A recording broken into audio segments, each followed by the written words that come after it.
जय श्री कृष्णा, जय सिया राम। प्यारे मित्रों, आज हम आपसे चर्चा करें माघी पूर्णिमा के पावन पर्व पर हम लोगों को क्या पूजन विधि करना चाहिए, क्या सावधानियां रखनी चाहिए, इसी विषय पे हम आज आपसे चर्चा करते हैं। तो माघी पूर्णिमा की पूजन विधि, माघी पूर्णिमा पे सावधानी, कब है माघी पूर्णिमा, तो सर्वप्रथम हम आपको बताएं 1 फरवरी को माघी पूर्णिमा है। इस दिन क्या करना है, तो सर्वप्रथम हमें स्नान करना है। प्रातःकाल जब आप उठिए स्नान करिएगा, सुबह जल्दी उठ करके स्नान करें। अब स्नान करने के लिए गंगा इत्यादि नदी में जाना चाहिए, त्रिवेणी संगम में जा कर के स्नान करना चाहिए, क्योंकि आज के दिन पवित्र नदी में स्नान करने का विधान बताया गया है। भगवान विष्णु का पूजन आज के दिन करना चाहिए। माता लक्ष्मी को आज के दिन भोग समर्पित करना चाहिए, अर्थात विष्णु और लक्ष्मी का पूजन करना चाहिए। सात्विक भोजन, इस दिन पवित्र रूप से सात्विक भोजन करें। सात्विक भोजन का मतलब है कि बिना लहसुन प्याज का भोजन आज के दिन करना चाहिए, और मांस मदिरा इत्यादि का प्रयोग करने से आज हमें बिल्कुल बचना चाहिए।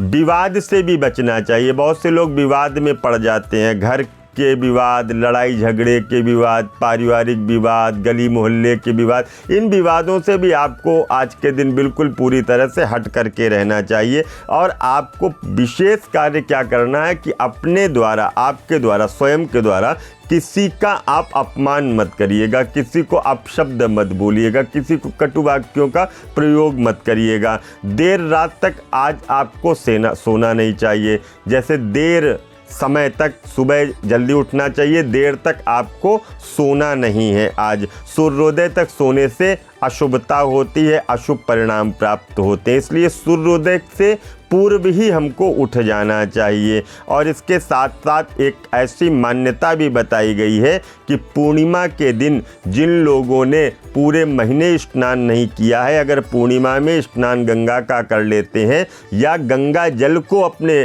घर में पानी में मिला करके स्नान कर लेते हैं, तो निश्चित रूप में उन्हें त्रिवेणी स्नान का फल प्राप्त हो जाता है। और इस दिन किए गए स्नान दान से मोक्ष की प्राप्ति होती है। और ऐसा भी बताया जाता है कि आज के दिन त्रिवेणी संगम में स्नान करने के लिए देवता भी पृथ्वी पर आते हैं, क्योंकि कहा भी गया है, तुलसीदास ने कहा है, देव दनुज किन्नर नर श्रेणी सादर मज्जहि सकल त्रिवेणी। देवता भी आते हैं, दैत्य भी आते हैं, दनुज भी आते हैं, किन्नर भी आते हैं, अनेकानेक स्वरूपों में आते हैं। जाकी रही भावना जैसी, प्रभु मूरत देखी तिन तैसी। जिसकी जैसी भावना है उसके अनुसार उसको फल प्राप्त होते हैं। मैं पुनः मिलता हूँ, तब तक के लिए आपको जय श्री कृष्णा, जय माता दी।